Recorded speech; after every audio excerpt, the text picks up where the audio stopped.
Hey, this is C&D channel. I'm Chris. This is MMA for you. I'm going to be doing my predictions for UFC 182, Jones versus Cormier, which happens on January 3rd.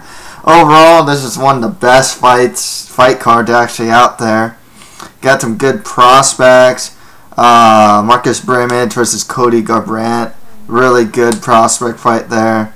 Even got some heavyweight prospects in Cannonier, fighting an established guy in Shawn Jordan. Paul Felder's a pretty good prospect, decent prospect. Hector Lombard's fighting. Kyoji Horiguchi is a great up-and-comer. Tavares, still consider him a prospect. Myles still something. He's ranked now, you know. He's a top 10 guy versus Cerrone, good fight. Main event's one of the best fights that the UFC could put out, period. Even the prelims aren't too bad. Marion Reneau versus Dufresne. That's actually not a bad bantamweight women's fight, actually. Dufresne is actually a prospect, too. I guess you can cover Reneau, a prospect. She's a bit older, though, if I'm not mistaken. I'd have to check on that. But, yeah. Let's get started. Okay, for the main event for the UFC light heavyweight title, we have Jon Jones versus Daniel Cormier. Daniel Cormier is 15-0, undefeated, 6 wins by KO or TKO, 4 wins by sub, 35 years old. He's going to be the shorter man here, as he is 5'11", compared to Jon Jones is 6'4". Trains out of AKA, Cormier does. He's an Olympic level wrestler. Strong top control. He has a good stand-up, uses combinations really well. Heavy-handed, knocked out the likes of Bigfoot. Knocked out Pat Cummins. Heavy-handed guy. His takedown defense is really good. I don't think I've ever seen the guy on his back, like ever. Really good in a ride position as well, like most wrestlers are.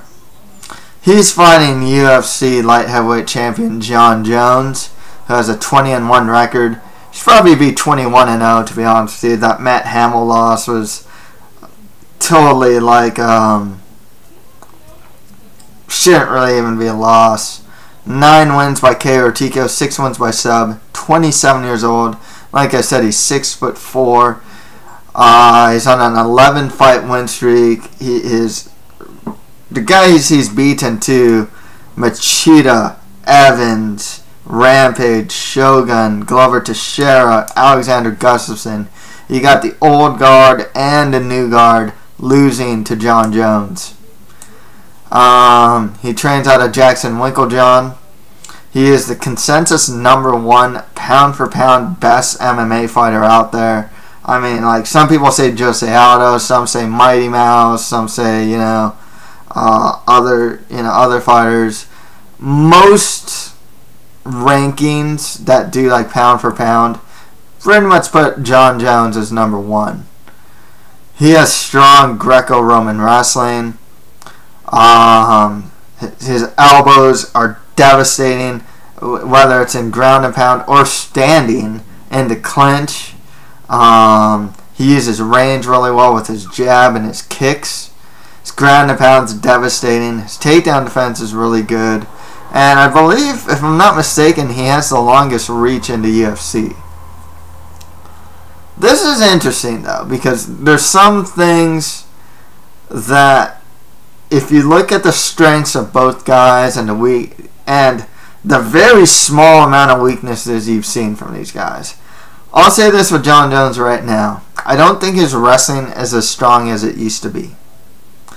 It was the way I think the Gustafsson fight kind of opened some eyes in that regard. He got taken down by Gustafsson. His takedowns didn't look that great.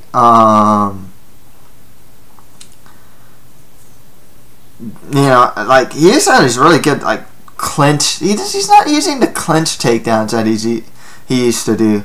He also had a hard time taking down Glover Teixeira. I think he took him down and Teixeira just got back to his feet. Also, so right now, I'm not convinced that Jon Jones' wrestling is as potent as it used to be. Not to say it's not potent at all. Okay. Daniel Cormier, if there's one weakness with him, I'd probably say it's kicks. He's not a great defender of kicks to like the leg and the body. Saw in the Frank Mir fight, for example, kicked him in the body really good. I think there's other fights I've seen where he just doesn't defend kicks to the leg and body that well. Otherwise, there's a lot of stories in this fight, just stylistically. The wrestling. Can Daniel Cormier get inside and take Jon Jones down? Heck, can Jon Jones take Daniel Cormier down? To answer if Jon Jones can take Cormier down, in my opinion, I don't think so. I just think Cormier also, he's like 5'11". It's going to be hard to reach his legs. I mean, he's just a short, stocky guy, perfect for takedown defense, you know? It's already hard enough to reach this guy's legs. And with Cormier, at the very least, Jon Jones has really long legs. He can reach those legs pretty easily. I think that if Cormier can get his hands on Jones, maybe pin him against a cage or something, he can probably get the takedown. I think he can do that. So in that sense, I'd favor Cormier's wrestling in that sense. Both guys, pretty much throughout their whole MMA career, outside of Jones Gustafsson, I would have to say that both these guys generally, and like the first round of Machida Jones, in general, tend to dominate their opponents, you know. They tend to, it's hard enough for these guys to lose a round against their opposition that they've fought so far. Jon Jones has fought stronger competition than Daniel Cormier. That's not to say Daniel Cormier has fought weak competition, but relatively so. It's a lot weak. In my opinion, it's a lot weaker. I mean, the Bigfoot win, the Josh Barnett win, those are really good wins. The fact that he can like knock out Bigfoot, head kick Barnett, throw him over his head and stuff, it's pretty incredible, you know. Stuff that Jon Jones does. I mean, that guillotine he got on Machida. Geez, it's weird. Like some of the standing elbows this guy does to like Evans and Glover Teixeira. Great stuff. So that's the thing. Can Daniel Cormier get inside of Jon Jones? He's gonna try. Now, if you watch like the Dan Henderson fight, you can actually see that he's working on it. Overhand right. He's working on it. Overhand right to getting like his hand, like the clinch or like some sort of position to get a takedown. I saw that Cormier is working on that. I think Cormier is a more heavier-handed fighter, whereas Jones is more of a you know, like he'll beat someone up, especially standing, more with volume than like a one-punch KO type of thing. Very surprised too that no one really tries to leg kick Jon Jones.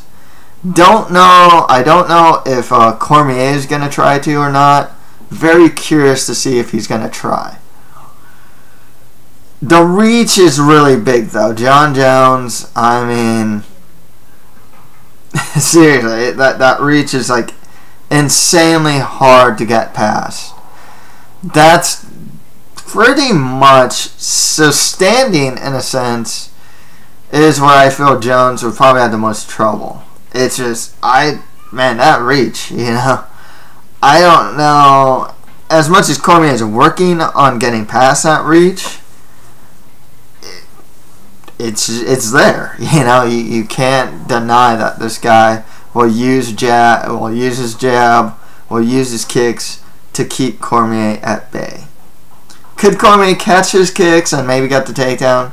Not outside the realm of possibility. Haven't really seen him do that though.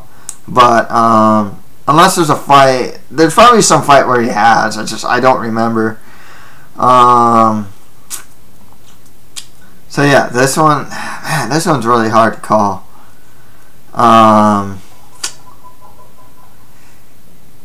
If Jones wins, I don't see a finish for any of these guys. If Jones wins, I think the fight actually would remain standing. Like I said, I don't think he can take down Daniel Cormier, but I think he can keep him at range and just pepper him from the outside and pick him apart from the outside. That's how I see Jon Jones winning, Knowing Jones, though, would he try and go into Cormier's wheelhouse? Yeah, it's not outside the realm of possibility. Jones did that with, like, Chael Sonnen, for example. I think Cormier is a better wrestler than Chael Sonnen, and is going to show stronger takedown defense. If Cormier wins, it's going to be with wrestling. He'll get takedowns, he'll manage to stay on top and whatnot. Maybe get some ground and pound, ride him when he can and whatnot. Man, I know the safe pick is probably Jon Jones. I'm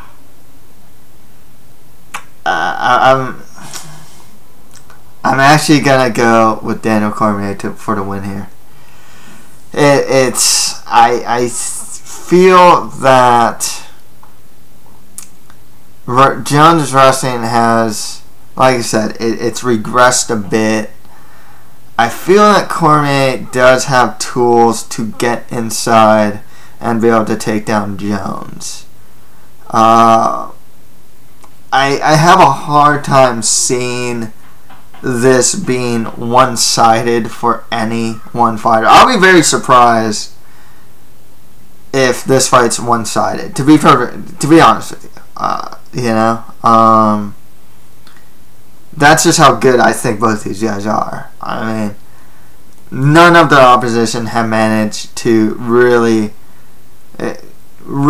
like get the better of one of these guys, save for Gustafsson against like Jon Jones. That's it. Like I said though, I think Jon Jones has definitely fought the higher level competition than Cormier.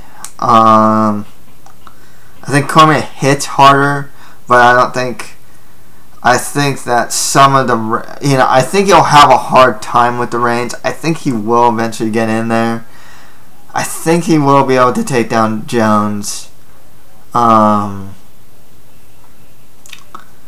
So it's really tough to say. I don't think Jones can get Cormier down, but I think Cormier can get Jones down. I don't know if he can keep him down. That's the other question too. I don't know if he can do that. Curious also, I know this is actually being something of a staple in Jon Jones' fights, but the use of eye pokes, actually, I gotta wonder if that's gonna play a factor. Granted, I don't think Jon Jones needs to poke people's eyes or something to win fights or anything. I think it's just the way that he frames and stiff arms guys just leads to eye pokes. But they've been a part of his fights and a lot of his fights. I mean, it's just something that has to be mentioned. I don't know if it's gonna play a factor. I mean, just the way that he'll stiff arm and frame and keep guys away with just sticking his arm out like that. It could definitely play a factor too. I don't know. It's actually been something of a small yet noticeable narrative in Jon Jones' fights as of late. Nonetheless, I know I'm in the minority here. I'm gonna go with Cormier. He's pretty dominant. He definitely has this type of wrestling that is really, like, if he wants to take you down, he will take you down.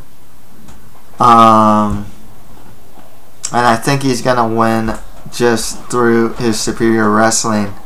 Daniel Cormier, new UFC light heavyweight champion. Next fight after that, Donald Cerrone fights Myles Jury. Really good fight here. Myles Jury, a 15-0 undefeated record. 7 wins by KO or TKO, 5 wins by sub. 26 years old, training out of Alliance. Good everywhere, man. His wrestling solid. I mean, this guy was taking down Michael Johnson at will. His Brazilian Jiu-Jitsu's good. He passes the dominant positions when he does take you down. Stand-up solid, knocked out Gomi. Uses movement well, like he did against Diego Sanchez. There's a lot to like with Myles Jury. There isn't any one standout skill set with him that you have to like truly be afraid of per se, you know. But you know, he's really good everywhere. I can't really say he's an elite wrestler or an elite striker or an elite jiu-jitsu guy, but he's dangerous in all aspects of MMA. Donald Cerrone, 25-6 record with 1 no contest, 4 wins by KO or TKO, 15 wins by sub. 31 years old on a 5-fight win streak, training out of Jackson Winklejohn. One of the biggest problems with Donald Cerrone, and he sees in all his fights, whether it's Dos Anjos, Eddie Alvarez, he is one of the biggest slow starters in like the UFC. For an elite, like for a top level fighter, he is a terrible slow starter. Just a terrible slow starter. He's a guy that relies on rhythm. You know, he has strong Muay Thai, really good knees. If a guy wants to go inside, he'll block their entry with this really nice step-in knee. Really, he uses that to great effect. Really strong leg kicker, and a strong kicker in general. I mean, the way he knocked out like Jim Miller. This guy's always active too. His Brazilian Jiu-Jitsu sound, both on top and off his back. And his wrestling, both offensively and defensively, is improving. So it's tough for me to call because, like I said, Myles Jury is just that guy. He does have the capacity to just mix it up and break the rhythm of Cerrone. Like I said, Cerrone's a guy that relies, especially when the fight's standing, that needs to really get in a rhythm to really get going. Myles Jury definitely has the tools to break that rhythm. Maybe he'll stand for a while, get the takedown, break Cerrone's rhythm. Cerrone's really good off his back, so Jury has to mind his P's and Q's all the time. But Jury's like really good. You know, his Brazilian Jiu-Jitsu is really strong, and just his ground ability is really strong.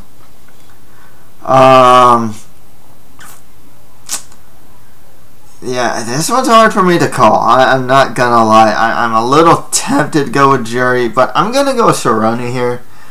For one, he has more variety in the stand-up to keep Jury honest.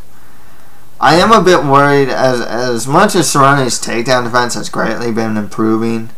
I think he might get taken down nonetheless. Cerrone's still relatively hittable too. So I can see Jury being able to tag Cerrone clean a couple times. Good thing Cerrone's got a really good chin.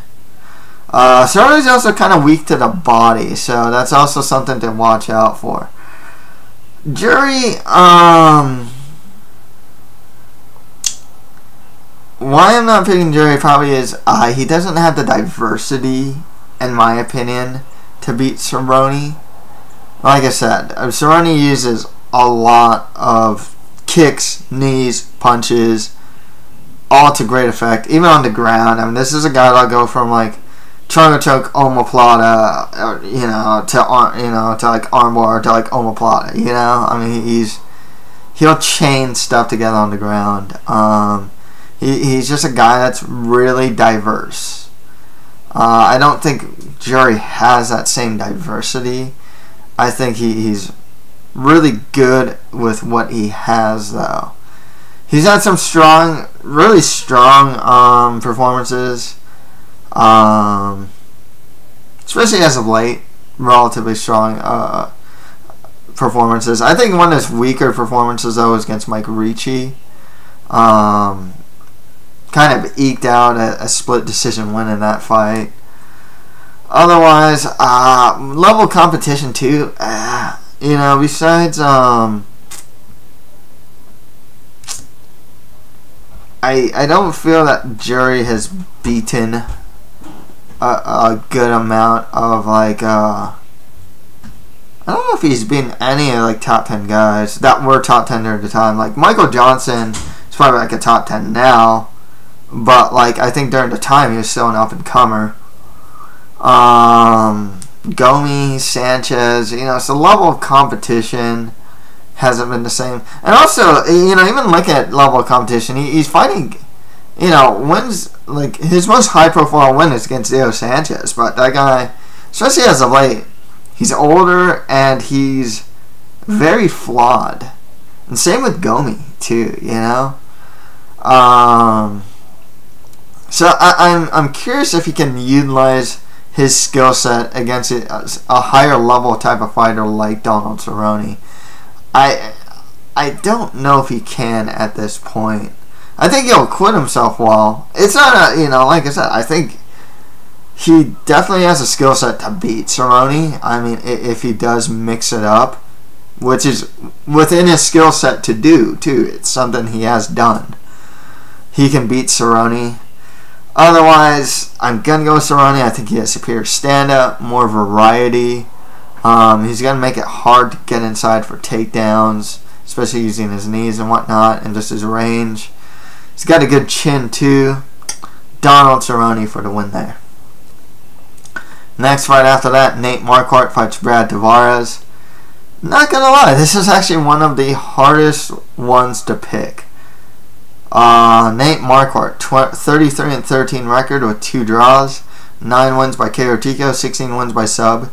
Also has 3 losses by KO TKO and 2 losses by submission. 35 years old. He's a Brazilian Jiu-Jitsu black belt with really good kickboxing. Uses combinations well. Pretty heavy-handed, actually. He's a good wrestler. His chin's a bit questionable at this point. Lombard, Allenberger have managed to knock him out. Strikeforce, even Tyron Woodley managed to drop him. So I don't think, and he's just getting older. I think his chin isn't what it used to be.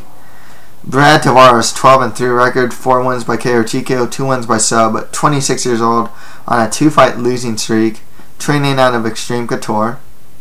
He has good inside boxing. He uses combinations well. His takedown defense is solid, and his grappling is improving as well.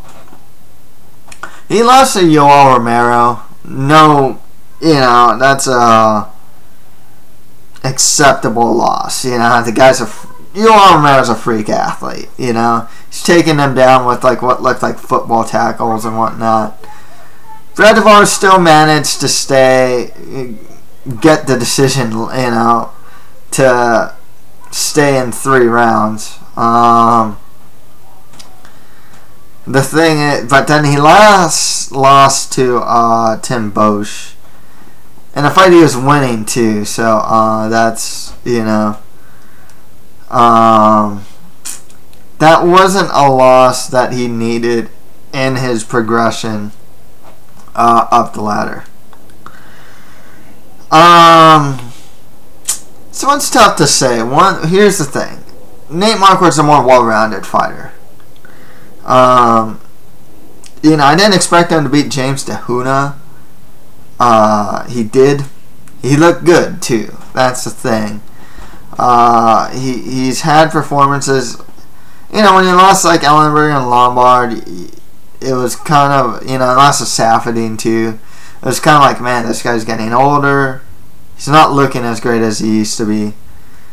And, you know, against Tahuna, it's like, hey, he's still got it. He's still a Nate Marquardt. He's just fighting some really heavy-handed guy, you know, some really heavy-handed guys for one thing, and Lombard and Ellenberger.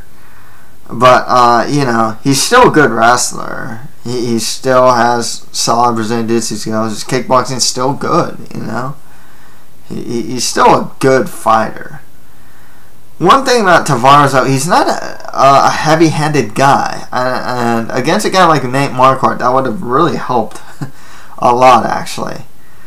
I do feel that Tavares, despite getting knocked out by Tim Bosch, he's actually pretty technically, defensively sound in the stand-up. He's not the most hittable guy. I mean, it's not like he was getting tagged left and right by Tim Bosch or anything like that. And if you watch other fights of his, he's not a guy that you tend to see get like wobbled very much or get hit clean that much, you know. Tavares, he's a weird case though, because he's 26 years old. Most of his fights have been in the UFC, but there's just still something missing in his game that makes him elite, and I think part of it's the power. I don't think he's mainly a striker, but like, it's not like he's like elite there, you know what I mean? He doesn't have like this outstanding skill set in any one area of MMA. With that said, I am going to go with youth over experience here. Brad Tavares for the win. Like I said, I've always liked what I saw out of Tavares. Like I said, good inside boxing, really good, you know, he's good defensively, both in takedown defense and just in stand-up. His overall grappling game is improving as well. I think Marquardt, despite what I said about like against his fight against Tuna, I mean, he is getting older. I mean, that's just the way it's working. He doesn't look slow. There we go. He doesn't look particularly slower, but his chin is getting checked a lot more. I don't know if Brad Tavares has that heavy-handedness to knock him out, but yeah, at this point he might be able to at least keep him honest. Gonna go with Brad Tavares for the win here. Very close fight. It's actually one of the toughest fights for me, especially on the main card, to pick here. But yeah, Brad Tavares for the win. Next fight after that, Luis Gaudinot fights Kyoji Horiguchi. Gaudinot, 6-3 record with 1 no contest, 2 wins by KO TKO, 2 wins by sub, 30 years old. If I were to say Gaudinot stand up, he's something of a brawler. His Brazilian Jiu-Jitsu skills are solid, and he has a really good gi. Horiguchi, 14-1 record, 9 wins by KO TKO, 1 win by sub, 24 years old. He's on an 8-fight win streak, training out of Crazy Bee. That's Kid Yamamoto, is it? Yeah, Kid Yamamoto's gym, or where he trains out of. And he's pretty much like his, like, Horiguchi's like his student. And he has, like, Yamamoto's, like, style fighting. Strong stand-up. He uses combinations well. His ground and pound is actually really good, too. He actually has fight-ending ground and pound. The only problem with Kyoji Horiguchi, though, is his takedown defense. This guy has been taken down. I think Daryl Montague's managed to take him down. So yeah, his takedown defense still needs a lot of work. Nonetheless, I gotta go Kyoji Horiguchi to win this one. I think he has a better stand-up, more accurate striker than Gaudinot. Tavares is a better grappler. I'd say it's actually pretty even. But nonetheless, yeah, Horiguchi for the win. Superior stand-up. Better combination puncher. I mean, Gaudinot's not the greatest offensive wrestler or anything like that. It isn't that either. So, you know, even though Horiguchi has been taken down by a good amount of his competition, I think, didn't he got Dustin Peg or something like that? I think Peg took him down too. I still think Horiguchi is just the overall better fighter, so Kyoji Horiguchi for the win there. Next fight after that, Josh Burkman fights Hector Showweather Lombard. Lombard, 34-4 record with 1 draw and 1 no contest. 19 wins by KO or TKO, 7 wins by sub. 36 years old. He's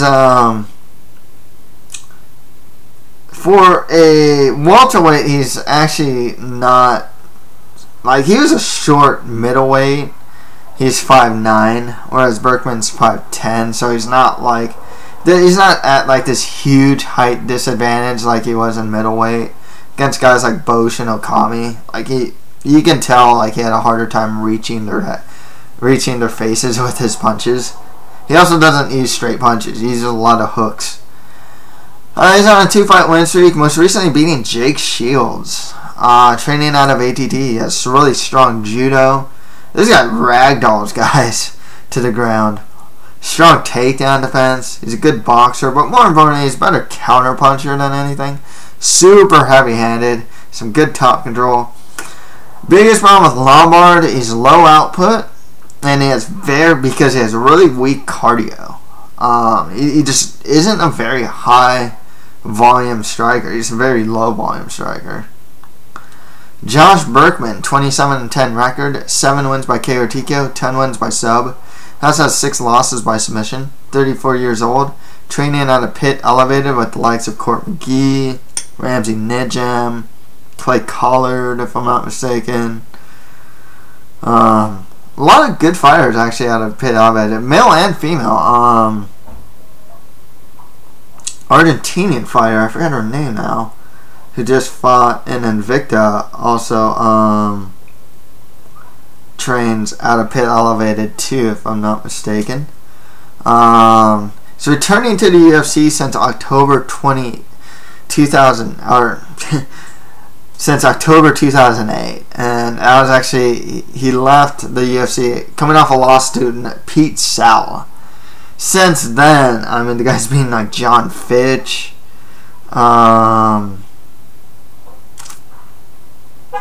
who else? Aaron Simpson. A lot of knockout ones too. Jeez, names are escaping me right now for Burkman, but he's actually had a pretty good run as of like a real resurgence. It's good stand up. He's actually shown some heavy handedness. Beat Stinson, knocked him out cold. And he's a good wrestler too. Just a real, this guy's resurging. A lot since he lost since his last stint in the UFC. With that said, this is an interesting fight. I would assume that Lombard's going to be the favorite. I think there's upset potential here. I'm not going to lie. I think Burkman's a solid fighter. My thing is, both these guys have this like really odd record because there's actually a lot more mid-level fighters that these guys have beaten than like elite level fighters. Like Lombard's best win is like Jake Shields, whereas like Burkman's best one is John Fitch. If you look at a lot of the other guys these guys have been, I mean, like Lombard's being like Nate Marquardt and whatnot. But if you look at a lot of their other level competition, I mean, it's a lot of mid-level guys. That's the thing. So the record for both of these guys tend to be pretty deceiving.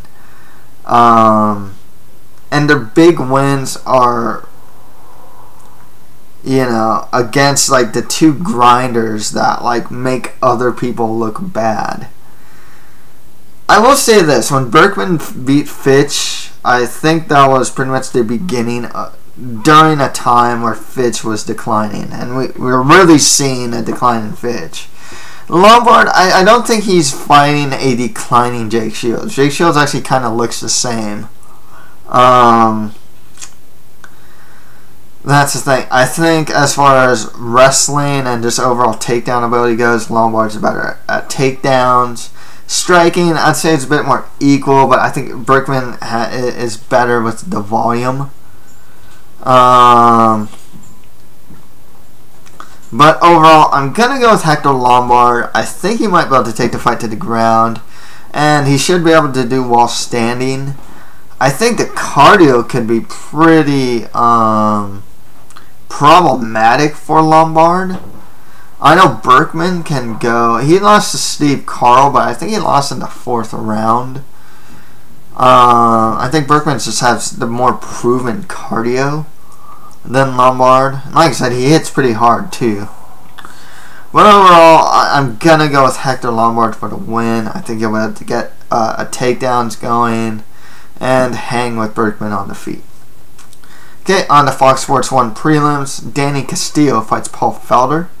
Felder has a 9-0 undefeated record, 6 wins by KO TKO, 3 wins by decision, 29 years old. If I'm not mistaken, I think he trains out of Renzo Gracie from what I read, but I'm not too sure if he still trains there or not. He's a good stand-up, solid takedown defense, and good counter wrestling. If you take him down, he's hard to keep down. Strong guy, too, just really strong. Danny Castillo, 17-7 record, 6 wins by KO TKO, 4 wins by sub. Has 2 losses by KO TKO and 2 losses by submission. 35 years old, training out of Team Alpha Male. He's a good wrestler, really strong top control too. And his stand-up's actually pretty solid. He's actually dropped guys like Edson Barboza, knocked out like Charlie Brenneman out cold. This is interesting because I remember Felder's fight against Sego. And I mean, Sago pretty much did what I think Danny Castillo's going to do, except Danny Castillo does it better. Sago relentlessly goes for the takedown, gets a clinch against the cage a lot of times, doesn't give much room for Felder to breathe and to utilize his stand-up game. That's the thing. That's what Sago was doing. He managed to take down Felder. Some pretty hard-fought takedowns too. Felder had showed some good takedown defense in his last fight, and you know, when he was taken down, he was able to get back to his feet. But that was against Jason Sago, and I feel that Danny Castillo is a much better wrestler than Jason Sago, and has much better top control. This is a guy that I remember, like, I think his last fight was against Tony Ferguson. And I believe it was like the 2nd or 3rd round where like Tony Ferguson could not get Castillo off of him. And Ferguson's pretty good on the ground, but Danny Castillo's top game he's a guy that when he's on top of you, he's really good at staying on top. Sometimes he'll land prey. And like I said, it's his game to do that too, you know. I gotta go with Castillo to win this one. I Felder barely won that fight against Sago, you know.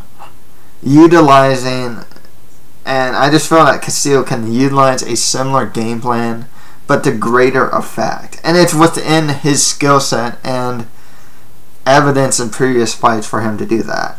Takedown, maybe get the clinch, you know, kind of grind, force the takedown, stay on top, rinse and repeat.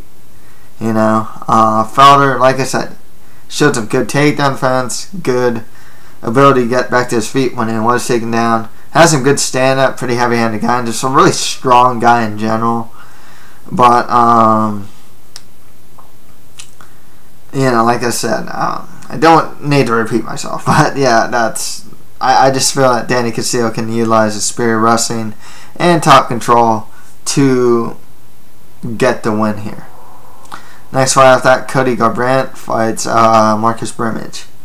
This one's hard for me to call too, man. I was actually watching some footage of Garbrandt. Garbrandt has a 5-0 undefeated record with all 5 wins being by KO or TKO. He's 23 years old. I believe he's now training out of Team Alpha Male. I know he's trained out of Strong Style Fight Team. He's never been past the second round. It will be his first fight in the UFC.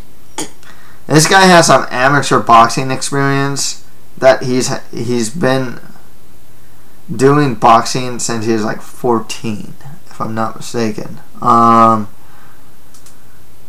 When I saw his last fight, he actually showed some good leg kicks and good combination boxing. He's a strong wrestler too. Geez, I forgot where he's a standout high school wrestler, and then I forgot what college he went to do wrestling. The other thing I liked about his game was his clinch. He had good clinch knees and a good dirty boxing game. He'd get the one-handed collar tie and just start unloading uppercuts. So there's a lot to like. As far as the prospect goes, a lot to like out of Cody Garbrandt. Marcus Brimage, though, 7-3 record, 3 wins by KO or TKO, 4 wins by decision, 29 years old, training out of ATT. He's a good kickboxer with solid takedown defense. He's fought the higher level of competition. Most recently knocking out Jimabek Tershin with a really nice head kick. I think he fought, what was it, Russell Doan. I thought Marcus Brimage should have gotten the win over Russell Doan, to be honest with you. Some things to consider. I like Cody Garbrandt as a prospect. He's going to be the younger fighter. But Marcus Brimage actually isn't that bad of a prospect himself. Both train out of good camps, Brimage out of ATT, Garbrandt out of Alpha Male. I'm gonna have to go with the guy with more octagon and UFC experience to win this one, though. Brimage also has a stronger resume. He's fought the better level competition. He hasn't beaten them. Like he did officially lose to Russell Doan. I thought he should have got the win. Got knocked out by, TKO'd by Conor McGregor. But he beat Brimage beating the likes of Jimmy Hettis and whatnot. And he kind of looks like a guy that's kind of putting it together a lot better now these days. Using kicks a lot really well and whatnot. I'm just gonna go with the guy with more UFC experience here. I'll go with Marcus Brimage for the win. But close fight. I think Cody Garbrandt, he hasn't fought the same level of competition. His level of competition isn't as strong as Brimage's. But as far as a prospect goes, this guy is someone to win or lose. Watch out for this guy, Cody Garbrandt. I expect some pretty big things out of this guy. Very tempted to pick him, to be perfectly honest. I'm really tempted to pick this guy to win, but there's, I am considering UFC jitters, octagon jitters, and whatnot. I am considering level of competition. I don't know if he can utilize the game that he's utilized so far. I don't know if he can utilize it against a guy like Brimage. So yeah, that's why I'm gonna go with Marcus Brimage for the win. Next fight after that, Cannonier fights Shawn Jordan. Shawn Jordan, 16-6 record, 12 wins by KO or TKO, 3 wins by sub. That's has 4 losses by KO or TKO. He's 30 years old, training out of Jackson Winklejohn. Some good stand-up, really heavy-handed guy. And his wrestling's actually improving, both offensively and defensively. I think he was taken down like Jack May a couple times. Showed some good ground. He has some good ground and pound as well. Cannonier, 7-0 undefeated record, 3 wins by KO or TKO, 3 wins by sub. I think he's around close to the same height as Jordan. These are some of the shorter but they're like huge guys, you know. Shoulder heavyweights. I think he's 5'11". The fight finder's saying he's like 6'3". I remember I saw one of his fights. He didn't look that tall. It'll be his first fight in the UFC. I saw one of his fights. I managed to find one. But it was against a guy that was making like his MMA debut who had like no MMA experience. So there wasn't really much to take from him. But he has beaten guys like Tony Kryptonite Lopez. Which is actually a pretty good win, especially on the regional scene. What I saw from him, I liked his boxing. It's pretty good. His offensive takedown ability wasn't too bad, and he showed some good ground and pound. Seemed to be a good athlete too, just really athletic guy. Where does he train? I think it's Gracie Baja, Alaska. That's where he trains out of. Shawn Jordan's another one of those like really athletic guys. Tough to say. You know, I just realized now that if you look at Castillo, Felder, or Brimage versus Garbrandt, you're definitely looking at like up-and-comer versus established fighter. This is another case of that, actually. Cannonier versus Jordan. It depends on how well you think of these prospects. You know, are they ready for these tests that they are given? You know, because these are, Shawn Jordan's pretty established in the UFC now. I'm gonna go with Shawn Jordan. I'm not picking any of the prospects, you know. Not picking Felder, not picking Garbrandt, not picking Cannonier. Okay, I'm picking the established fighters in all of these. I'm going with Shawn Jordan for the win. I think he's going to have just a more refined skill set. He's a guy that's fought in the UFC, has a lot more experience, 7-0 compared to 16-6. Fought the higher level of competition. Trains at the better camp too, out of Jackson Winklejohn. So yeah, I'll go with Shawn Jordan for the win. One thing that scares me at Shawn Jordan though is his chin. This guy does not have a good chin. You know, knocked out by Gonzaga, got rocked by Jack May. Who else knocked him out? There's a couple of guys that's knocked out Shawn Jordan. But like I said, I think Jordan at this point just has the more refined skill set than Cannonier. Those guys are pretty heavy-handed guys, though. It's heavyweight. One punch can end it. And actually, with Cannonier's athleticism and boxing ability, and also Jordan, somewhat questionable chin, you know, Cannonier could get the knockout against Jordan. I mean, not say, you know, Jordan can get the knockout on Cannonier too, but I'll go with Shawn Jordan, just a bit more of a refined skill set than Cannonier at this point. Next right after that, Rodrigo Damm fights Evan Dunham. Dunham has a 14-6 record, 3 wins by KO or TKO, 6 wins by sub. He also has 2 losses by KO or TKO. 32 years old on a 3-fight losing streak. All to really good guys, though. I mean, you're talking about like, what was it, like TJ Grant to Donald Cerrone to Edson Barboza. I mean, it's only like top guys. That's it. He's only losing to top guys. He trains out of Extreme Couture. He's only won 1 of his last 5 fights. He's really resilient. His stand-up's good. He's good at his strong Brazilian jiu-jitsu skills. Not a bad wrestler, actually. His stand-up defense is really weak, though. Rodrigo Damm, 12-8 record, 2 wins by KO or TKO, 6 wins by sub. He also has 4 losses by KO or TKO. 34 years old on a 2-fight losing streak. I think he most recently lost to Ally Quinta, if I'm not mistaken. It's a Brazilian Jiu-Jitsu black belt. Stand-up can be a bit wild, though. I wouldn't really say it's like that refined or anything like that. Dunham's had a really tough, you know, he's only fought really tough guys, but I think they kind of gave him a softball here. Rodrigo Damm is someone he should be able to beat. I think he's better than him in pretty much most areas of MMA.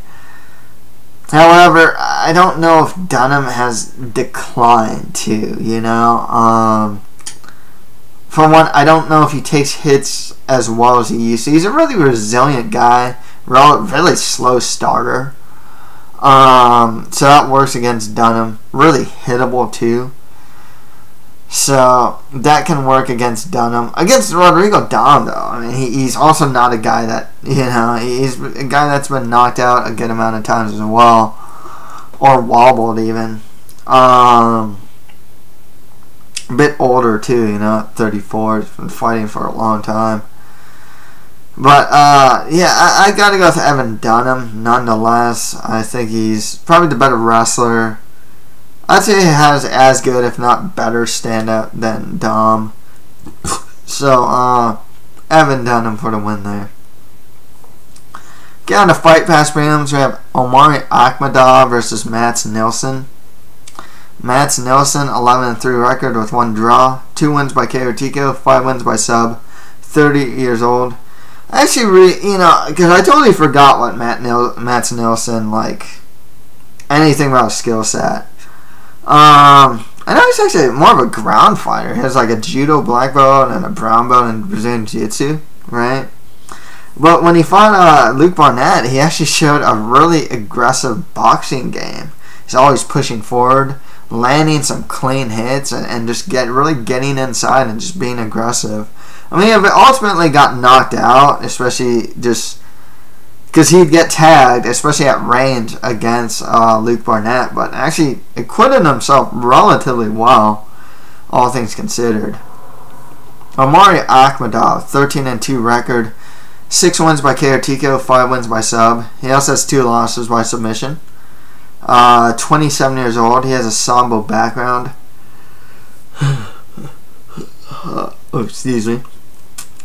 His stand-up's just kind of average. I remember Omari Akhmedov's first fight in the UFC. I forgot. It was against that one Brazilian guy, and I totally forgot his name now. I think it's a Thiago something, right? He was losing that fight. But it was kind of a brawl, I didn't really... There wasn't anything I saw in that fight that made me think, wow. I mean, he knocked him out because... it's Thiago Badal. Yeah, it's Thiago Badal, right? He's fighting Thiago Badal, and he knocked him out, but it's Badal's stand-up defense sucks. And he pretty much ran into the punch that knocked him out, in a sense. He's just lunging forward and just eats this one punch and just gets knocked out. But Akhmedov actually showed a good chin, and then after that he fought he fought Gunnar Nelson next, right? If I'm not mistaken. It's big for the weight class. I don't know if they're fighting out welterweight or middleweight too, because I know Nelson fought Barnett at middleweight. Akhmedov fought Badal at middleweight, but then cut down to welterweight. So I'm not really too sure what weight classes is that. Akhmedov did not look very good against... I mean, it was Gunnar Nelson, who's a really good prospect, but did not look very good against him. I mean, he just... So, the problem is here, you got 2 guys who just... hasn't really stood out to me in any way, shape, or form. I mean, I do like Nilsson's aggressiveness against Barnett. Akhmedov, though, does have that Sambo background. I think that always helps. Stand-up's been just kind of average to me. I haven't seen anything about a stand-up that really has impressed me. But with Nilsson, like I said, there's nothing about him that's too impressive either. Tough one for me to say, to be honest with you. All things considered, I'll go with the guy with the Sambo background to win this. I'll go with Omari Akhmedov. Not confident about this pick. It's really hard for me to really honestly get a bead on these guys to be I've seen their fights in the UFC. It's just I don't really have a good bead on these guys. So, but I'll go with Omari Akhmedov for the win there. And finally, Alexis Sneaky Ziba Dufresne. I think I'm pronouncing her last name wrong, but that's just what I'll call her. Fights Marion the Bruiser Reneau. So Marion Reneau was actually, what's cool was that I was doing predictions for Invicta, right? And she was supposed to fight the last Invicta event. And Marion Reneau was supposed to fight Irene Aldana. So I did some research on her. You know, and then all of a sudden that fight didn't happen because Aldana was sick. And all of a sudden Marion Reneau is in the UFC. It's like, oh wow, cool. And I've already seen footage of her. So Reneau, 4-1 record, 3 wins by KO or TKO, 1 win by sub. She also has she's also on a 3-fight win streak, training out of elite team with the likes of Cody Gibson and Doug the Rhino Marshall. It'll be her first fight in the UFC. She is a finisher. What I like about Reneau is she has some good stand-up, some good boxing. She actually has some pretty fast hands. Defensively, she's not the greatest. I believe, actually, she's like a part-time fighter. I believe she's a PE teacher, if I'm not mistaken, outside of fighting. But I did like what I see. She had some pretty fun fights, actually.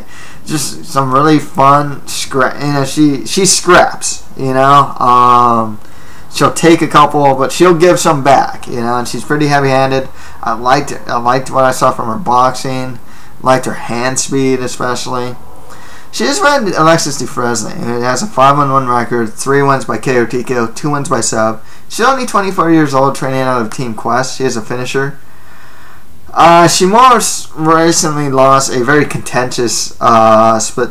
Was it split decision or unanimous? I forgot. It was a decision loss to Sarah Morris, and a fight that most picked Dufresne to win. One big thing about Alexis, though, is that she's had weight issues. I don't know.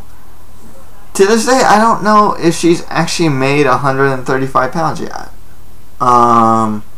And she did not make weight for her last fight. She does have good offensive takedown ability. She actually has some good accolades in Brazilian Jiu-Jitsu. Her stand-up looked a bit average, and her cardio looked really bad in her last fight. I mean, there was a point where Alexis was like getting the takedown, getting on top of side mount or something, and just doing nothing. I mean, that's why, you know, some people weren't too hard on the decision, because Sarah Morris was doing more on the bottom than Dufresne was doing on top. This one's actually hard to remember. I'm actually pretty high on Marion Reneau. I like what I see from her stand-up. I think she probably has a better stand-up, maybe more heavy-handedness. But I think Dufresne is going to be the better grappler of the two. So I'm going to go, in its striker versus grappler in a sense. Or I don't even know if I can call Dufresne a grappler per se. But I'm going to go with Alexis Dufresne. I think she can be able to take the fight to the ground. Maybe even land a submission. So Alexis Dufresne for the win there. Okay, to recap the main card, I have Daniel Cormier beating Jon Jones, Donald Cerrone over Myles, Brad Tavares beating Nate Marquardt, Kyoji Horiguchi over Luis Gaudinot, and Hector Lombard beating Josh Burkman. On the prelims on Fox Sports 1, I have Danny Castillo over Paul Felder, Marcus Brimage beating Cody Garbrandt, and Shawn Jordan over Jared Cannonier, and Evan Dunham over Rodrigo Damm. On the Fight Pass prelims, I have Omari Akhmedov beating Nilsson, and Alexis Dufresne over Marion Reneau. So that's it for my predictions for UFC 182, Jones vs. Cormier. If you have any comments, just leave them below. And that's it for MMA for you. Thank you guys very much.